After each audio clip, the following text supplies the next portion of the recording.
Assalamualaikum warahmatullahi wabarakatuh. Halo, jumpa lagi dengan Ibu Sofi. Hari ini kita akan belajar tentang hak dan kewajiban. Tujuan pembelajaran kali ini yaitu Ananda mampu memahami pengertian hak dan kewajiban, mampu menganalisis perbedaan hak dan kewajiban, dan mampu menyebutkan contoh hak dan kewajiban. Bismillahirrahmanirrahim, kita mulai ya. Apa yang dimaksud dengan hak dan kewajiban? Nah, hak adalah segala sesuatu yang harus kita dapatkan oleh setiap orang yang telah ada sejak lahir, bahkan sebelum lahir. Jadi hak itu harus segala sesuatu yang harus kita dapatkan gitu ya. Sedangkan kewajiban ini adalah sesuatu yang harus kita laksanakan dengan penuh tanggung jawab gitu ya. Kalau tadi hak mah apa yang harus kita dapatkan, sedangkan kewajiban mah apa yang harus kita laksanakan. Nah, ini ada jenis-jenis hak dan kewajiban. Yang pertama ada di rumah, yang kedua ada di sekolah, dan yang terakhir ada di masyarakat. Contohnya, nah ini contoh yang di rumah, haknya yaitu mendapatkan kasih sayang orang tua atau kakak adik atau saudara dan lain sebagainya. Terus ini mendapatkan perlindungan, mendapatkan bimbingan. Lalu kalau kewajiban itu kita harus melaksanakan membantu orang tua, menjaga kebersihan di rumah, menjaga adik. Nah, ini contoh-contoh yang ada hak dan kewajiban di rumah. Selanjutnya, ada hak dan kewajiban di sekolah. Haknya itu kita mendapatkan pelajaran, terus mendapatkan kasih sayang juga gitu ya dari guru dan lain sebagainya. Dan yang terakhir ada menerima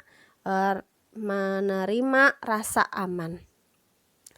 Lalu kewajibannya itu menghormati. Kita harus melakukan ya, menghormati ibu bapak guru, belajar dengan giat dan sungguh-sungguh, menjaga kerukunan antar teman. Nah, ini belajar giat dengan sungguh-sungguh ya, kewajiban kalian sebagai seorang siswa. Nah, yang terakhir ada hak dan kewajiban di masyarakat. Contohnya ini hak untuk berpendapat. Jadi kalian bebas ya mengungkapkan pendapat apapun. Terus hak memeluk agama dan kepercayaan. Hak mendapatkan sumber daya alam.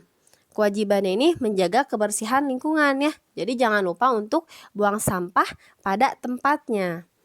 Yang kedua adalah menggunakan sumber daya alam dengan bijak, taat dan patuh terhadap segala aturan yang berlaku di masyarakat. Nah, itu tadi ya contoh-contoh dari hak dan kewajiban.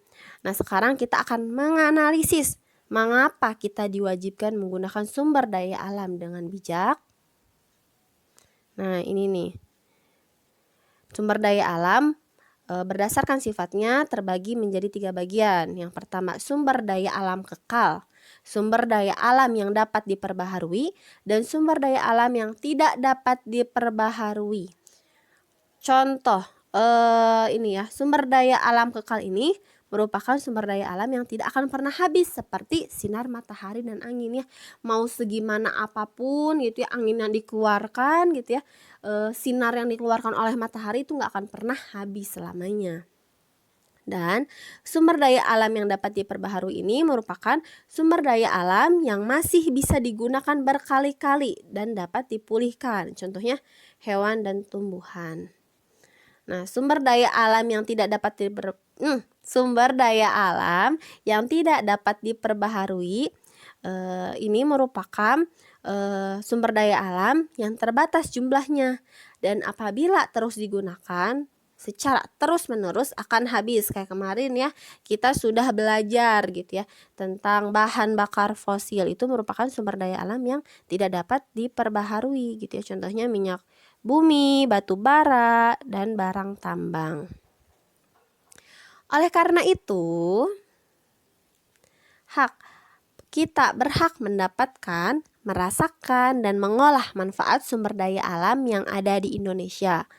Sedangkan kewajiban, kita wajib menjaga kelestarian sumber daya alam yang ada di Indonesia, seperti menggunakan listrik sesuai keperluan, karena listrik menggunakan energi sumber daya alam yang tidak dapat diperbaharui, seperti batu bara, atau menjaga kelestarian hewan dan tumbuhan agar tidak langka. Nah, hari ini tugasnya yaitu baca buku tema 9 atau 4I gitu ya. Buka halaman 63 sampai 65 mengenai hak dan kewajiban sebagai warga negara. Lalu foto kegiatanmu ketika membaca dan kirim ke Google Classroom. Maaf ya, ini maksudnya 63 sampai 64. Kalian buka, di sini ada hak-hak warga negara yang A dan yang B kewajiban warga negara. Nanti setelah kalian membaca atau lagi kalian membaca, jangan lupa fotokan kegiatan yang tadi kalian lalu dikirimin ke Google Classroom. Sekian dari Ibu, mohon maaf apabila banyak kesalahan dan kekurangan. Terima kasih semuanya. Wassalamualaikum warahmatullahi wabarakatuh.